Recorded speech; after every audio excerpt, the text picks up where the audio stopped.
अपने प्रदेश भर से पधारे हुए पत्रकार मित्रों का इस समागम में मैं हृदय से स्वागत करता हूं।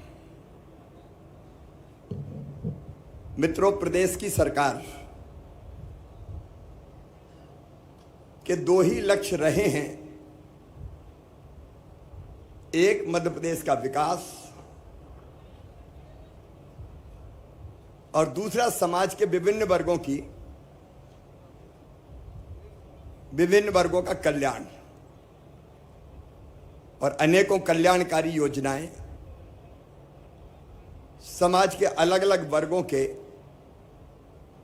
भाई और बहनों के लिए प्रदेश सरकार ने बनाई है। मित्रों, मैं अच्छी तरह जानता हूं, और केवल जानता नहीं हूं, अंदर से महसूस करता हूं कि पत्रकार, मीडिया लोकतंत्र का आधार स्तंभ है, और हमारे पत्रकार मित्र दिनों रात परिश्रम करते हैं। अनेकों कठिनाइयों के बीच वो सही समाचार जनता तक पहुंचाने का भरपूर प्रयत्न करते हैं, और आप भी हैं जो सत्ता को भी संभालने का काम करते हैं। इसलिए मेरे मन में पत्रकार हो, मीडिया हो, उनके लिए बहुत आदर का स्थान है। कई दिनों से कई पत्रकार मित्रों से अनौपचारिक चर्चा होती रही है। मैं बाद में आपसे मिलकर चर्चा करूंगा, लेकिन कुछ चीजें जो बहुत जरूरी है मीडिया जगत के लिए, पत्रकार मित्रों के लिए, उस पर आज मैं चर्चा करना चाहता हूं। एक तो मध्य प्रदेश में मालवीय नगर में, भोपाल में हमारा पत्रकार भवन था। वो पत्रकार भवन तोड़ दिया गया था, और तब से वो जमीन वैसी ही पड़ी है। मैंने अनौपचारिक चर्चा भी पत्रकार मित्रों से की है। सबके मन में ये क्या है कि वो पत्रकार भवन बने, लेकिन उसको नया स्वरूप देने का संकल्प मन में आया है। हम उसको बनाएंगे भी भवन, और स्टेट मीडिया सेंटर का वो स्वरूप ले ले, जहां पत्रकार वार्ता और अन्य गतिविधियों के लिए सुविधाएं वर्तमान परिस्थितियों में जो आवश्यक है, या ये कहूं कि अत्याधुनिक सुविधाएं भी विकसित की जाए, जिससे हमारी पत्रकारिता का काम आसान हो सके। तो पत्रकार भवन तत्काल ही हमने फैसला किया है कि उसके निर्माण का काम भी शुरू करेंगे, और स्टेट मीडिया सेंटर का वहाँ दर्जा देंगे। वहाँ बैठने की व्यवस्था, चर्चा करने का स्थान, लाइब्रेरी, कैंटीन और क्या क्या आवश्यकताएं हो सकती है, एक सभागार की व्यवस्था भी ठीक से, उसको, उन सब सुविधाओं को विकसित करने का काम किया जाएगा। बीमा कंपनी ने इस बार जो प्रीमियम की राशि है वो बढ़ा के 27%, 27% की उसमें बढ़ोतरी की है। अब मैं जानता हूं कि इतना बढ़ा हुआ प्रीमियम देना कई मित्रों के लिए कठिनाई पैदा करेगा। इसलिए हमने तय किया है कि प्रीमियम की राशि जो पिछले साल थी उतनी ही ली जाएगी। जो बढ़ा हुआ भार है अतिरिक्त, वो राज्य सरकार वहन करने का काम करेगी, ताकि पत्रकार मित्र इसमें कठिनाई का सामना न कर पाए। और 65 साल से अधिक उम्र के हमारे जो सीनियर पत्रकार हैं,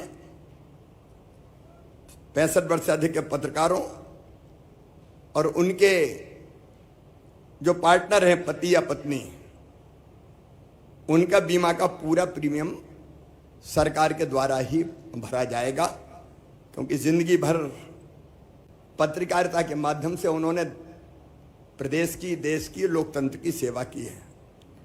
बीमा के लिए आवेदन करने की अंतिम तिथि भी 16 सितंबर थी, उसको बढ़ा के 25 सितंबर कर रहे हैं ताकि कोई कठिनाई ना हो, पर्याप्त समय रहे बीमा करवाने में। कई बार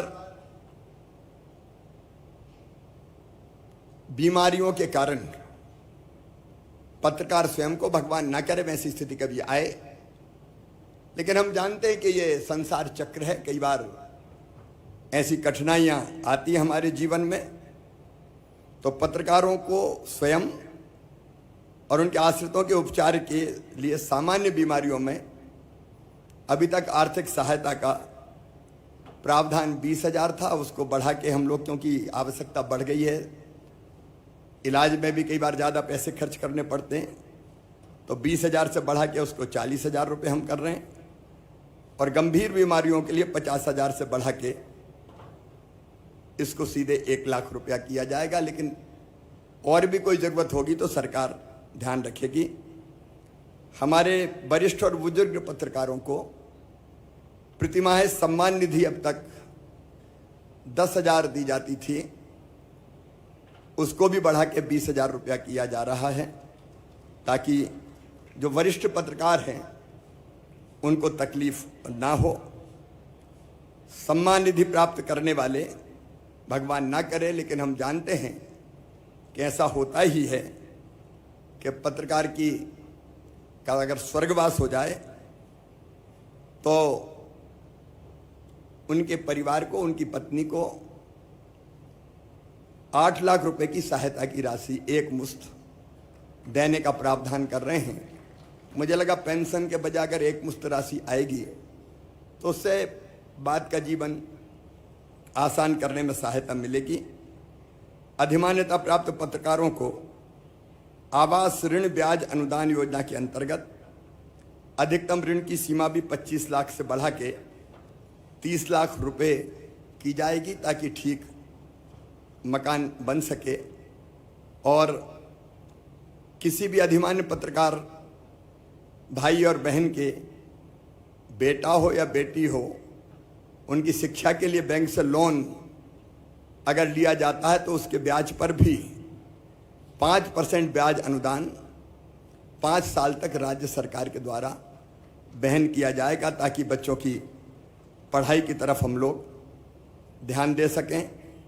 छोटे शहरों और कस्बों के पत्रकार साथियों को आवश्यकता के अनुसार, क्योंकि आजकल डिजिटल युग है, इसलिए भोपाल में डिजिटल तकनीकी का प्रशिक्षण दिलाया जाएगा, और इसमें माखनलाल चतुर्वेदी राष्ट्रीय पत्रकारिता और संचार विश्वविद्यालय का भी सहयोग लिया जाएगा, और इसकी संपूर्ण व्यवस्था जनसंपर्क विभाग ही करेगा। एक बात और मेरे मन में है, पिछले दिनों भोपाल में हमने 2 पत्रकार कॉलोनी बनाई, उनके लिए ज़मीन आवंटित की थी। मैं जहाँ जाता हूँ जिला स्थानों पर भी और स्थानों पर भी पत्रकार मित्र मिलते हैं, और वो ये कहते हैं कि एक पत्रकारों के लिए कहीं ज़मीन का आवंटन हो जाए या कोई कॉलोनी की व्यवस्था हो जाए। माननीय सर्वोच्च न्यायालय के फैसले के कारण कुछ कठिनाइयाँ बीच में आई है, लेकिन हम रास्ता निकाल कर जहाँ ऐसी हमारी सोसाइटी है उनको, पत्रकारों को, सोसाइटी को जमीन देने की हम व्यवस्था करेंगे। उसके लीगल जो भी रास्ता होगा वो निकाल के, ताकि भोपाल जैसी बाकी जगह भी जहाँ जहाँ आवश्यकता है धीरे धीरे पत्रकारों के मकान एक कॉलोनी में बनाने की व्यवस्था की जा सके। और एक बात और मैं कह दूं अंत में, फिर हम लोग अनौपचारिक चर्चा करेंगे, मिलेंगे, कि इस चुनाव के बाद भी हम ही रहने वाले हैं लेकिन ये सब चीज़ें पहले ही पूरी कर दूंगा मैं, और बाद में भी इसको आगे बढ़ाने का काम भी हम ही करेंगे। एक बार मैं फिर आप सब मित्रों का, पत्रकार मित्रों का हृदय से स्वागत करता हूं। और अभी मैं अनौपचारिक चर्चा के लिए आपके बीच में उपस्थित रहूंगा, तो मंच की और नीचे की कोई व्यवस्था ठीक नहीं है, हम एक ही स्तर पर रहें, इसलिए मैं सीधे आपके बीच आ रहा हूं। धन्यवाद।